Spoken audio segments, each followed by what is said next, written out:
মৰমৰ ছাত্ৰ ছাত্ৰীসকল মোৰ ক্লাছলৈ স্বাগতম। আজি আমি শিকিম চেপ্টাৰ 8 চতুৰ্ভুজৰ এমসিকিউ।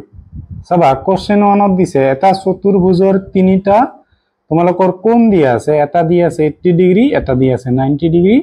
আৰু এটা 100 ডিগ্ৰী হলে চতুৰ্ভুজৰ চতুৰ্থ কোণটো কি হ'ব? ঠিক আছে, আমি জানো চতুৰ্ভুজৰ কোণ কেইটাৰ সমষ্টি কি হয়? 360 ডিগ্ৰী। ঠিক আছে, চতুৰ্ভুজৰ কোণ কেইটাৰ সমষ্টি হয় 360 ডিগ্ৰী। প্ৰথমতে দিয়া আছে তোমালোকৰ যে 360 ৰ পৰা প্ৰথমতে 100 টো মাইনাস কৰি অলপ কম আহিব 062। এতিয়া আমি 80 মাইনাস কৰিম ইয়াৰ পৰা শূন্য কি হ'ব? 16 ৰ পৰা 8 গলে 8 আহিল 1, তাৰ পৰা আকৌ 90 0 মাইনাস কৰি দিলো, 18 ৰ পৰা 9 গলে 9, তেনেহলে 90 ডিগ্ৰী হল। তোমালোকৰ অপশন হ'ব সি। নেক্সট চোৱা কি কৈছে, এ বি সি ডি এটা চতুৰ্ভুজ দিয়া আছে, কোণ চাৰিটাৰ অনুপাত আমাক কেনেকুৱা দিয়া আছে হলে সি কোণটো হ'ব, মানে সিৰ মান হ'ব এনেকুৱা হ'ব লাগিছিল। সি আমাৰ 3 নম্বৰত আছে, 3 নম্বৰত আছে তোমালোকৰ 5।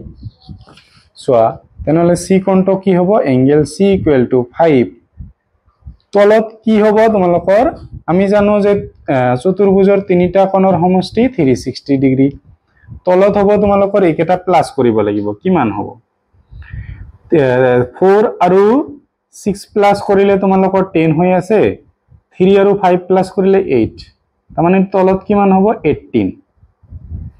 9 এৰে কাটি দিয়া 2 বাৰ, 9 এৰে 4 বাৰ, শূন্যৰ মাজত শূন্য, 2 এৰে কাটি দিয়া 4 ৰ মাজত 2, শূন্যৰ মাজত শূন্য। এতিয়া 5 ইনটু কি হ'ব তোমালোকৰ 20। এনেকুৱা হল নিয়ম, মানে অনুপাতত দিয়া থাকিলে প্লাস কৰি দিবা, যিটো কোণ ওলাব দিছে তাক ওপৰত লিখিবা ইনটু 360। কি হ'ব? 5 ইনটু 2 10, তাৰ লগত শূন্য, কোনটো হ'ব তোমালোকৰ 100 ডিগ্ৰী। নেক্সট চোৱা কি কৈছে যে পি কিউ আৰ এছ এটা সমান্তৰিক, তাৰ পি কিউ 8 সেন্টিমিটাৰ হলে আৰ এছ কিমান হ'ব? চাবা ইয়াতে সৰুকে আঁকি দিছো মই। কি কৈছে যে পি কিউ আৰ এছ এইটো এটা সমান্তৰিক আমাক দিয়া আছে। ঠিক আছে, সমান্তৰিকৰ তোমালোকৰ পি কিউ দিয়া আছে তোমালোকৰ 8, তেনেহলে আৰ এছ আমি জানো যে সমান্তৰিকৰ বিপৰীত বাহু সমান, তেনেহলে এইটো 8 হলে বিপৰীত বাহুটো কি হ'ব? 8 হ'ব। চোৱা এতিয়া দিয়া আছে পি কিউ আৰ এছ সমান্তৰিকৰ পি কোণৰ যোগ 80 ডিগ্ৰী। তোমালোকৰ এইটো সমান্তৰিকৰে চাবা পি কোণ দিয়া আছে 80 ডিগ্ৰী হলে আৰ কোণটো আমি জানো সমান্তৰিকৰ বিপৰীত বাহুও সমান হয়, বিপৰীত কোণও সমান হয়, তেনেহলে তোমালোকৰ 90 নহয় 80 হ'ব। 80 দিয়া আছে, 80 কি হ'ব? বিপৰীত কোণটো সমান হ'ব, তেনেহলে 80 ডিগ্ৰী। চতুৰ্ভুজৰ চাৰিটা কোণৰ সমষ্টি অলপ আগতে কলো 360, 180 কাৰ হয়? ত্ৰিভুজৰ। আয়তৰ প্ৰতিটো কোণৰ মাপ, আয়তৰ প্ৰতিটো কোণৰ মাপ কি থাকে তোমালোকৰ? 90 ডিগ্ৰী থাকে, 90 ডিগ্ৰী আৰু থাকে বৰ্গৰো তোমালোকৰ কি হয়? প্ৰতিটো কোণ 90 ডিগ্ৰী হয়, আয়তৰো 90 ডিগ্ৰী, বৰ্গ। চোৱা কোশ্চেন নম্বৰ 7ত কৈছে তলৰ কোণটো চতুৰ্ভুজৰ প্ৰতিটো বাহু সমান। আমাৰ ট্ৰেপিজিয়ামৰ নহয়, ৰম্বাসৰ হ'ব। আয়তৰো বিপৰীত বাহু সমান, সমান্তৰিকৰ বিপৰীত বাহু সমান, কিন্তু প্ৰতিটো বাহু সমান নহয়। নেক্সট তোমালোকৰ 8 নম্বৰত কৈছে তলৰ কোণটো চতুৰ্ভুজৰ প্ৰতিটো বাহু সমান আৰু প্ৰতিটো কোণ 90 ডিগ্ৰী। আমাৰ সমানো হ'ব লাগিব, 90 ডিগ্ৰী হ'ব লাগিব। চাবা আয়তৰ কোণ কি হয়? 90 ডিগ্ৰী হয়, কিন্তু প্ৰতিটো বাহু সমান নহয়। ৰম্বাসৰ কি হয়? তোমালোকৰ প্ৰতিটো বাহু সমান হয়, কিন্তু প্ৰতিটো কোণ 90 ডিগ্ৰী নহয়। তোমালোকৰ বৰ্গৰ বাহুও সমান হয় আৰু প্ৰতিটো কোণ কি হয়? 90 ডিগ্ৰী হয়। সমান্তৰিকৰ বিপৰীত বাহু সমান হয়। ঠিক আছে, তলৰ কোণটো উক্তি শুদ্ধ। তোমালোকৰ কৈছে যে কোণটো উক্তি শুদ্ধ হ'ব। প্ৰতিটো ট্ৰেপিজিয়ামে সমান্তৰিক, ঠিক আছে, নহবও পাৰে। প্ৰতিটো আয়ত সমান্তৰিক হ'ব, এইটো তোমালোকৰ শুদ্ধ হৈ যাব। কোশ্চেন নম্বৰ 10ত কি কৈছে যে এ বি চি ডি এটা সমান্তৰিকৰ ক্ষেত্ৰত তলৰ কোণটো সত্য হ'ব। আমি এটা এ বি চি ডি সমান্তৰিক আঁকি লৈছো। আমি জানো সমান্তৰিকৰ বিপৰীত বাহু সমান হ'ব, A B equal to A C, এইটো নহয়, AD ইকুৱেল টু DC এটো নহব AD ইকুৱেল টু তোমালোকৰ BC এটো বিপৰীত বাহু আছে এটো তোমালোকৰ সত্য হৈ যাব চাবা ABCD এটা বৰ্গ আমি জানো বৰ্গৰ প্ৰতিটো বাহু কি হয় সমান থাকে এটা বাহুৰ মাপ তোমালোকৰ দি আছে 6 আন কেইটা বাহু XYZ হলে XYZ প্লাস কৰিলে কি হ'ব চাবা এটো আমাক 6 বুলি দি আছে সাপোজ প্ৰতিটো বাহু সমান তেনেহলে x ৰ মান 6 হ'ব ইয়াৰ মান 6 হ'ব ইয়াৰ মান 6 প্লাস কৰি দিয়া 6 plus 6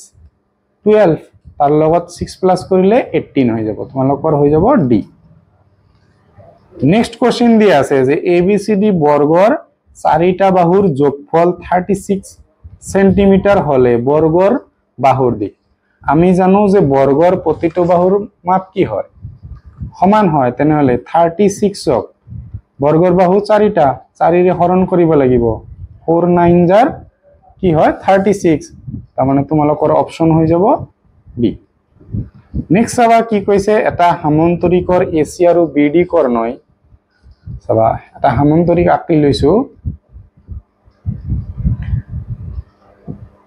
ABCD এটা এটা সামান্তৰিক AC আৰু BD কৰ্ণই কি কৈছে যে পৰস্পৰ O বিন্দুত কাটে তোমালোকৰ এটো বিন্দুত কাটিছে সাপোজ O বিন্দু সমদ্বিখণ্ডিত হৈছে যদি AC কৰ্ণৰ দিশ 10 সেন্টিমিটার হয় CO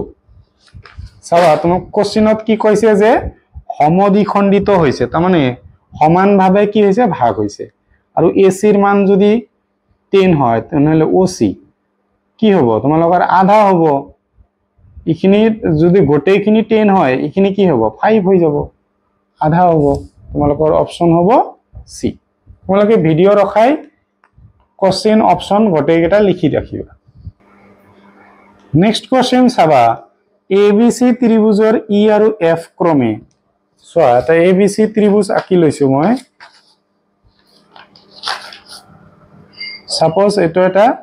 ABC এটা ত্ৰিভুজ E আৰু F ক্ৰমে AB আৰু AC E কত আছে AB ত আছে তোমালোকৰ আৰু F কত আছে AC ত আছে দি দিলো বাহুৰ মাজত আছে ঠিক আছে সংযোগ কৰি দিলো কোনটো সত্য মধ্যবিন্দুৰ উপপাদ্য মতে কি হ'ব এটো যদি মাজত থাকে তোমালোকৰ EF সমান্তৰাল কি হ'ব BC কত আছে EF সমান্তৰাল BC প্ৰথমতে দি আছে সোয়া নেক্সট কৈছে যে PQR ত্ৰিভুজৰ S আৰু T ক্ৰমে চাবা PQR আঁকি ললো S আৰু T ক্ৰমে S কত আছে S তো প্ৰথমতে আছে PQ প্ৰথমতে আছে S ইয়াতে আছে T কত আছে PR ত আছে সংযোগ কৰি দিলো মধ্যবিন্দু কৈছে মাজত আছে হলে QR ৰ মান 10 সেন্টিমিটাৰ QR ৰ মান 10 তেনেহলে ST ৰ মান কিমান হ'ব চাবা মধ্যবিন্দুৰ উপপাদ্য মতে জানো যে ST সমান্তৰাল মাজত থাকিলে কি হয় QR আৰু ST হৈ যায় QR ৰ আধা হ'ব 1/2 QR ৰ মান দি আছে 10 2 10 ৰ মাজত 5 বাৰ 1 into 5 তাৰ মানে ST ৰ মান কিমান হল 5 অপচন হ'ব বি নেক্সট চাবা আমাক কি কৈছে যে ABC ত্ৰিভুজৰ EAB ৰ মধ্যবিন্দু ABC ত্ৰিভুজৰ E হল AB ৰ মধ্যবিন্দু আৰু EF ৰেখাখণ্ড BC ৰ সমান্তৰাল তোমালোকৰ EF হল BC ৰ সিধা সিধা আছে ঠিক আছে মানে এটো দিয়া আছে হলে AC ৰ মান 12 AC ৰ মান কি হল AC দিয়া আছে তোমালোকৰ 12 তেন্তে FC তোমালোকৰ এইখিনি কি হ'ব সো আমি জানো মধ্যবিন্দুৰ উপপাদ্য মতে এটো যদি সমান্তৰাল হয় তাৰ মানে কি হ'ব এই E বিন্দুটো দিয়া আছে যে মাজত আছে তেনেহলে F বিন্দুটো কি হ'ব AC ৰ মাজত থাকিব F বিন্দুটো কি হ'ব AC ৰ মাজত মানে মধ্যবিন্দু মানে FC কি হ'ব আধা হ'ব তোমালোকৰ AC ৰ লগত AC ৰ মান কিমান দিয়া আছে AC ৰ মান চোৱা তোমালোকৰ 12 দিয়া আছে into 12 দুইৰে কাটি দিয়া 1 into 6 6 তাৰ মানে অপচন হ'ব তোমালোকৰ কোনটো অপশন সি চতুৰ্ভুজৰ চাৰিটা কোণৰ সমষ্টি কি হয় 360 অলপ আগতে পঢ়িছো চাবা যদি এটা চতুৰ্ভুজৰ কৰ্ণ দুডাল পৰস্পৰ সমদ্বিখণ্ডিত হয় তেন্তে ই এটা তোমালোকৰ এটা চতুৰ্ভুজৰ কৰ্ণ দুডাল যদি পৰস্পৰ সমদ্বিখণ্ডিত হয় তেতিয়া কি হ'ব চতুৰ্ভুজটো কি হৈ যাব চতুৰ্ভুজটো এটা আয়ত হ'ব পাৰে এটা বৰ্গ হ'ব পাৰে সমান্তৰিক হ'ব পাৰে মানে তিনিওটাই হ'ব সেই কাৰণে আসলতে অপশন হৈ যাব তোমালোকৰ ডি মানে সমদ্বিখণ্ডিত হলে তোমালোকৰ আয়ত হয় বৰ্গ হয় সমান্তৰিক হয় ঠিক আছে আৰু ৰম্বাসও হয় সেই কাৰণে অপশন হ'ব তোমালোকৰ ৰাইট অপশন হ'ব আটাইকেইটা চাবা যদি এটা চতুৰ্ভুজৰ কৰ্ণ দুডাল পৰস্পৰ লম্বভাৱে সমদ্বিখণ্ডিত হয় চাবা সমদ্বিখণ্ডিত বহুত কেইটা হয় কিন্তু লম্বভাৱে অকল ট্ৰেপিজিয়ামৰ হে লম্বভাৱে সমদ্বিখণ্ডিত হয় সমদ্বিখণ্ডিত বহুত কেইটাৰ হয় কিন্তু লম্বভাৱে হয় অকল ৰম্বাসৰ নেক্সট কোশ্চেনটো চোৱা কি কৈছে এটা চতুৰ্ভুজৰ মধ্যবিন্দুৰ একাদিক্ৰমে সংযোগ কৰি গঠন কৰা চতুৰ্ভুজটো হল এটা চাবা আমি বহুতবাৰ প্ৰমাণ কৰিছো এইটো পাৰ্টত এটা চতুৰ্ভুজ আমি চাৰিটা বাহু ললো এ বি সি ডি ইয়াৰ মধ্যবিন্দু মাজত ললো suppose E F G H হ'ব ইয়াৰ মধ্যবিন্দু কেইটা আমি বাৰে বাৰে এইটো কি প্ৰমাণ কৰিছো বাৰে বাৰে এইটো সামান্তৰিক প্ৰমাণ কৰিছো যদি পাৰ্টৰ বিলাক মনত আছে চাবা নেক্সট কৈছে যে যদি এটা চতুৰ্ভুজৰ কোণ কেইটা এইটো অনুপাত আছে তেন্তে বৃহত্তম কোণটোৰ মাপ চাবা বৃহত্তম অনুপাতটো কি আছে তোমালোকৰ 8 ইনটু 360 তলত একেটা প্লাস কৰিম এটো প্লাস কৰিলে তোমালোকৰ 15 হ'ব 15 আৰু 5 20 24 6 ৰে কাটি দিয়া 4 বাৰ 6 ৰে 6 বাৰ 0 2 ৰে কাটা 2 2 ৰে ইয়াকে কাটি দিয়া 4 ৰে 2 বাৰ 2 into 6 কি হ'ব 12 লগতে এটা 0 অপশন আহিব 6 চাবা ডাঙৰ অনুপাতটো দিয়া আছে 8 তলত কি হয় গোটেই কেটা প্লাস কৰি বহাব লাগে ইনটু 360 মানে চতুৰ্ভুজৰ কোণৰ সমষ্টি কটাকটি কৰিলে আমাৰ 120 আহি চাবা নেক্সট আয়তৰ প্ৰতিটো কোণ হল 90 ডিগ্ৰীৰ সমান কত দি আছে আয়তৰ প্ৰতিটো কোণ 90 ডিগ্ৰী বৰ্গ এটা কি হ'ব পাৰে বৰ্গ এটা চাবা বৰ্গ এটা আয়ত হ'ব পাৰে ঠিক আছে আমি প্ৰমাণ কৰিছো আয়ত এটা বৰ্গ প্ৰমাণ কৰিছো বৰ্গ এটা চতুৰ্ভুজ হবই আমাৰ ঠিক আছে ৰম্বাস নহয় বৰ্গ এটা কেতিয়া ৰম্বাস নহয় মানে ৰম্বাসৰ কোণ গিলা কি হয় 90 ডিগ্ৰীত কৈ সৰু হ'ব নহলে ডাঙৰ হ'ব কিন্তু বৰ্গৰ প্ৰতিটো কোণ 90 ডিগ্ৰী ঠিক আছে ৰম্বাস নহয় এই কাৰণে এইটো অপশন হয় এইটো অপশন হয় এইটো অপশন হয় এই কাৰণে অপশন কি হ'ব ডি ওপৰৰ সকলোবোৰ এতিয়া চাবা এটা সামান্তৰিক সদায় কি হ'ব এটা সামান্তৰিক সদায় এটা ট্ৰেপিজিয়াম হ'ব বাকি বেলেগ কিবা নহয় কাৰণ সামান্তৰিকৰ কোণ বিলাক কি হ'ব নোৱাৰে তোমালোকৰ 90 ডিগ্ৰী হ'ব নোৱাৰে সামান্তৰিকৰ এডাল কৰ্ণই সামান্তৰিকটো কেইটা সৰ্বসম ত্ৰিভুজত ভাগ কৰে চাবা এটা কৰ্ণ কৈছে মাজত আমি কৰিলো এটো এটা ত্ৰিভুজ এটো এটা ত্ৰিভুজ তাৰ মানে দুটা ত্ৰিভুজ পাম আমি অপশন আছে এ নেক্সট দিয়া আছে এটা সামান্তৰিকৰ বিপৰীত বাহু বিলাক কি হয় সামান্তৰিকৰ বিপৰীত বাহু সমান হয় সামান্তৰিকৰ বিপৰীত কোণ বিলাকও তোমালোকৰ কি হ'ব সমান হ'ব তোমালোকে কোশ্চেন বিলাক লিখি যাবা নেক্সট চাবা আমাক কি কৈছে যে যদি এটা চতুৰ্ভুজৰ প্ৰতিযোৰ বিপৰীত কোণ সমান হয় তেন্তে ই এটা চতুৰ্ভুজৰ বিপৰীত কোণৰ কি হয় সমান হয় তেতিয়া হলে কি হ'ব তোমালোকৰ সামান্তৰিক হৈ যাব সোয়া ইয়াতে বিপৰীত কোণ সমান মানে বৰ্গৰ প্ৰতিটো কোণ সমান তেনেহলে বিপৰীত কোণ সমান হ'ব কিন্তু অকল বিপৰীত কোণ সমান হলে এটা চতুৰ্ভুজক আমি বৰ্গ ক'ব নোৱাৰো সেই কাৰণে এটো হোৱা নাই এইটোৰো বিপৰীত কোণ সমান হয় কিন্তু লগতে বিপৰীত বাহুও সমান হ'ব লাগিব ঠিক আছে বৰ্গত কি হ'ব লাগিব বিপৰীত কোণ আৰু প্ৰতিটো বাহু সমান হ'ব লাগিব কিন্তু সামন্তৰিকত অকল বিপৰীত কোণ কেইটা যদি সমান হৈ যায় তেতিয়া আমি ক'ব পাৰো যে এটো এটা সামন্তৰিক চাবা এটা আয়তৰ প্ৰতিটো কোণেই